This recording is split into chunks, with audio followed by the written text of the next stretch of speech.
안녕하세요. 김동섭입니다. 6월 27일 아침 시작하도록 하겠습니다. 미국 시장은 어제에 이어서 오늘도 상승 마감하면서 이틀 연속으로 강세로 마감을 합니다.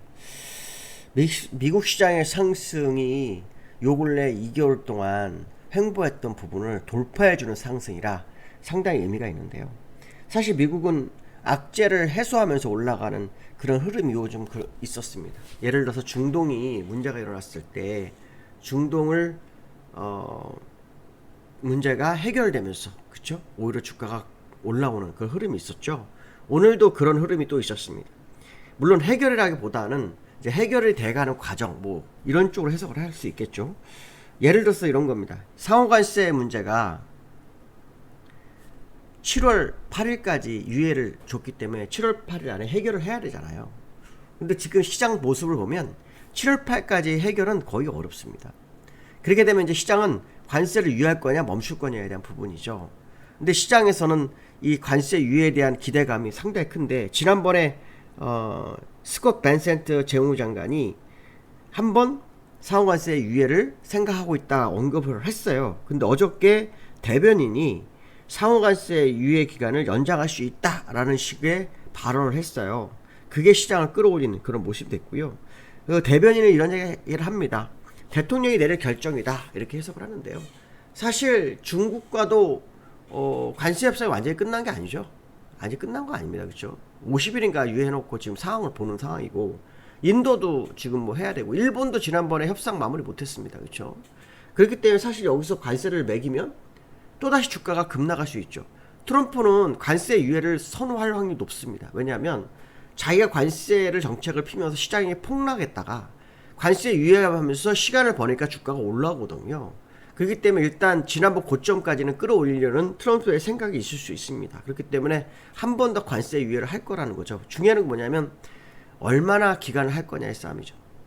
물론 시장은 뭐 한 달이라도 상관없을 겁니다. 그렇지만 지난 100일을 했기 때문에 100일을 줄 거냐 아니면 시장을 압박하게 해서 절반으로 잘라고 50일을 줄 거냐. 물론 저는 50일 가능성을 열어두고 보는데 근데 50일은 시간이 굉장히 짧죠. 협상하기. 그래서 이왕이면 100일을 좀 좋겠다. 100일 주면 시장을 좀 환호하지 않을까 생각도 합니다. 어쨌든 상호관세가 7월 8일로 만료하기 때문에 일단 트럼프의 발언이 조만간 있을 거다. 근데 트럼프는요 당장 얘기해서 시장을 안정시키기보다는 또 질질 끌 확률이 높습니다. 그래서 뭐 7월 7일이나 7월 8일날 얘기할 확률이 높죠. 항상 타코의 성향이 있잖아요. 할 것처럼 하다가 막판 거의 다 돼가지고 돌려섰잖아요. 항상 그랬기 때문에 7월 7일까지 시장도 이제 그 부분을 어느 정도 알기 때문에 7월 7일 저녁 12시까지 아마 지켜보려고 하지 않을까. 뭐 그런 해석도 해봐야 될 것 같고요. 다우와 나스닥의 상승은 엔비디아 영향이 굉장히 크죠. 엔비디아가 어제 4.9% 오르면서 4.3% 오르면서 시총 1위가 굳혔고 그래서 계속 오르면 이제 주가는 계속 오르는 그런 형국이 되고 있습니다. 그래서 엔비디아가 시장을 좀 이끌어주는 그런 상황이고요. 미국 내 이제 화두는 이제 또 어저께도 제가 그 골드한테 얘기를 했는데 어떤 얘기를 했냐면 연준 의장에 대한 부분입니다. 그러니까 지금 트럼프가 파월한테 금리나 해라라고 압박을 계속하고 있죠. 그러면서 파월이 안 움직이니까 멍충이라는 표현을 쓰면서 지금 조기 금리 인하가 필요하다라는 언급을 하죠. 제롬 파월은 계속해서 관세 문제를 해서 신중론을 제기하는 가운데 연준 내부에 2명이 금리 인하를 언급하는 발언이 나오고 있습니다. 그래서 이 부분이 좀 시장에 상당히 부담감으로 다가오고 있죠. 왜냐하면 연준 독자적 행보가 아니라 연준을 흔드는 흐름이 나오고 있죠. 특히 트럼프가 어저께는 무슨 얘기를 하냐면 4명을 후임으로 지금 물색하고 있는 상황이죠. 그러면서 내년에 5월에 파월의 그 임기가 끝나는데 조기에 연준 후임을 지명할 뭐 그런 분위기 형성하죠. 그렇게 되면은 연준 의원들이 줄을 굴렀을 거 아니에요. 그래서 조기 금리 인하를 유도하겠다 뭐 이런 생각을 좀 해보는 것 같은데요. 어쨌든 이게 상당한 의미가 있습니다. 그래서 조만간 연준들 의원들의 생각의 변화가 시장에 좀 나타나지 않을까. 그래서 시장에서는 지금 7월에 금리 인하 가능성이 제기되고 있죠. 근데 사실 미국 시장에는 관세 문제를 해서 스태그플레이션 언급도 있어요. 그래서 스태그플레이션을 피하려면 미리 금리를 인하해서 경기를 살려놓고 인플레이션을 따로 금리 인상으로 대응하는 이 방법밖에 없습니다. 그때 가가지고 대응을 하게 되면 상당히 문제가 일어날 수 있기 때문에 연준 입장에서는 조기 금리 해도 나쁘지 않을 거다. 물론 트럼프에 끌려가는 분위기는 시장에 도움이 안 되죠. 그래서 아마 명분을 살려야 되는데 자꾸 트럼프가 압박하는 것은 도움이 안 된다 이렇게 판단하고 있는데, 어쨌든 제롬 파월이 금리를 인하할지 안 할지는 좀 지켜봐야 되죠. 다만 관세에 대한 부분이 진행이 되면서 기업들이 관세를 피하기 위해서 재고를 쌓아놨던 부분, 이 재고가 해결되는 부분, 그 부분이 상당히 중요할 거다. 그러니까 재고를 해결이 되면 일단 시장의 방향성은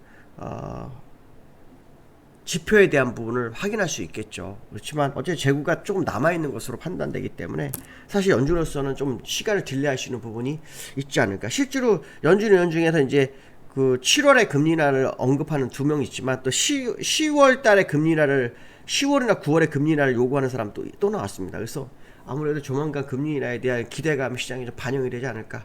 지표가 좀 어느 정도 유지만 된다면 가능성이 있죠. 근데 유가가 이번에 내려온 걸 보면 충분히 가능하지 않을까 이런 생각도 해봐야 될 것 같습니다. 나스닥과 다우의 흐름을 좀 보시면 다우는 양봉을 세워서요. 일단 여기 돌파했습니다. 드디어. 그렇죠? 돌파했습니다. 요거 몇 개월 동안 놀았는데 그걸 돌파하는 게 특징이고요. 나스닥도 또 올라섰죠. 나스닥은 지난번 고점까지 다 올랐습니다. 이 부분이 우리나라 시장에 오늘 얼마나 반영되는지, 우리는 사실 다우보다 나스닥의 영향이 좀 많이 있죠. 그래서 그 흐름을 좀 보셔야 될 것 같고요. 국제유가는 한번 볼 필요성이 있는데요. 국제유가를 서브텍사 중진료를 기준으로 보죠. 아유, 화면이 너무 보시면은 그냥 행복. 네, 의미 없죠. 의미 없습니다. 그다음 엔비디아가 154불까지 올라왔죠. 155불까지 올라왔네요. 그래서 완전히 돌파해버렸습니다. 지난번 여기 와서 제가 매수를 해야 될 거라고 돌파했기 때문에 이거는 다시 간다 그런 얘기했는데 다시 올라왔죠. 그래서 엔비디아가 이제 기회를 또 준 거죠. 시장을 이끌어가는 상황.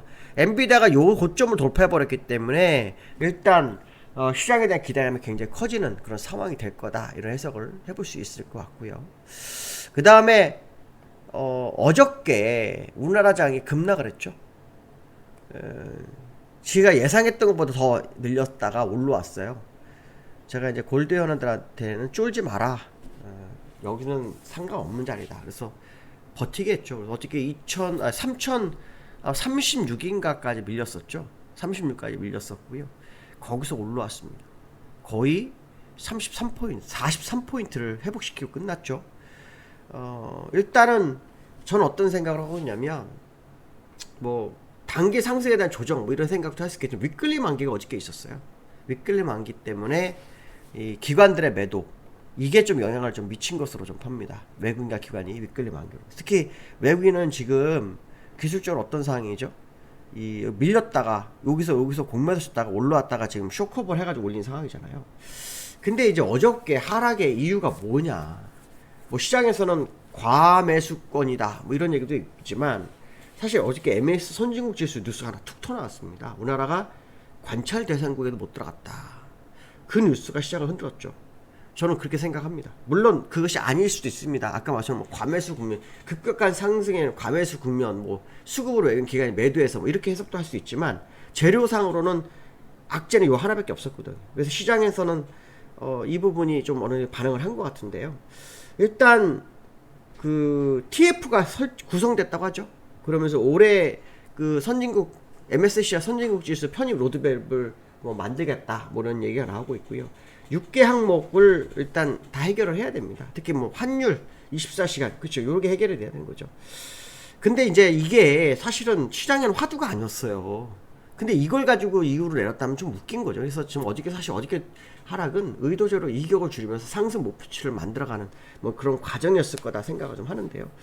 일단 그 시장 상황으로는 이제 내년에 관찰 대상국이 편입이 되면 내후년에 기회를 보는 거거든요. 그러니까 사실 이거로 통해서 우리나라에 들어올 수 있는 건 약 40조 정도 된다고 합니다. 그러니까 40조 들어오면 시장은 좀 업그레이드 되죠. 외국인 매수니까. 근데 어쨌든 제가 말씀드리고 싶은 것은 뭐냐면, 그 어저께 하락은 이거를 이후로 빌미로 해서 그 이격을 좀 줄이는 뭐 이런 상승, 뭐 과매수권을 약간 탈피하는 상승, 뭐 이런 조정, 뭐 이런 식으로 해석을 한 것 같은데요.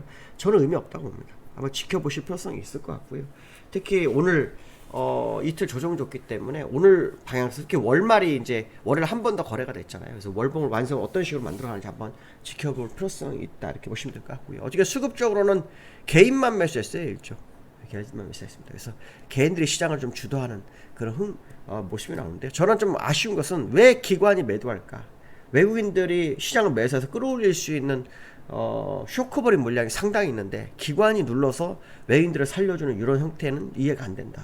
어쨌든 지금 우리나라는 역대 사상으로 가장 빠른 상승이 진행이 되고 있고 레벨업을 할 만한 충분한 위치에 있다고 보죠. 작년에 특히 우리나라가 왕따 당하는 장이었기 때문에 올해는 새로운 장의 모습을 좀 보일 필요성이 있지 않을까 이런 생각을 해본다면 기관이 이제는 좀 시장을 도와야 되지 않을까 이런 생각도 해봅니다. 오늘 여기까지 하겠습니다. 감사합니다.